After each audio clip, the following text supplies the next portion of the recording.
మీకు తెలుసా, మీ బ్రెయిన్ నొప్పిని ఫీల్ అవ్వదు? నిజమేనా? ఒకసారి ఊహించండి, మీరు హాస్పిటల్లో ఉన్నారు. డాక్టర్ చెబుతాడు, మేం మీ బ్రెయిన్ మీద ఆపరేషన్ చేయబోతున్నాం, కాని మీరు మెలకువగా ఉండాలి అని. ఒక క్షణం మీరు షాక్ అవుతారు. ఏంటి డాక్టర్, నేను మెలకువగా ఉంటే నొప్పి కదా? కాని ఆశ్చర్యమేమిటంటే మన బ్రెయిన్ అసలు నొప్పిని ఫీల్ అవ్వదు.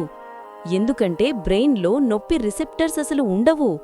ఇంట్రెస్టింగ్ విషయం ఏమిటంటే బ్రెయిన్ నొప్పిని ఫీల్ చేయదు, కానీ మన శరీరంలోని నొప్పిని గుర్తిస్తుంది. అంటే డాక్టర్లు ఆపరేషన్ చేస్తుంటే మనం మెలకువగా ఉన్నా నొప్పి అనిపించదు. అందుకే కొన్నిసార్లు పేషెంట్ మెలకువగా ఉండగానే బ్రెయిన్ సర్జరీ చేస్తారు. అలా చేస్తే డాక్టర్లు పేషెంట్ మాటలు, కదలికలు చూసి సేఫ్గా ఆపరేట్ చేయగలరు. కానీ హెడ్ఏక్ వస్తే అది బ్రెయిన్ వల్ల కాదు, అది చుట్టుపక్కల బ్లడ్ వెజల్స్, నర్వ్స్ వల్లే. బ్రెయిన్ ఎంత మిస్టీరియస్గా ఉందో కదా! ఇంకా ఇలాంటి సైన్స్ ఫ్యాక్ట్స్ కోసం అచ్చు కిడ్స్ ఛానల్ ఫాలో అవ్వండి.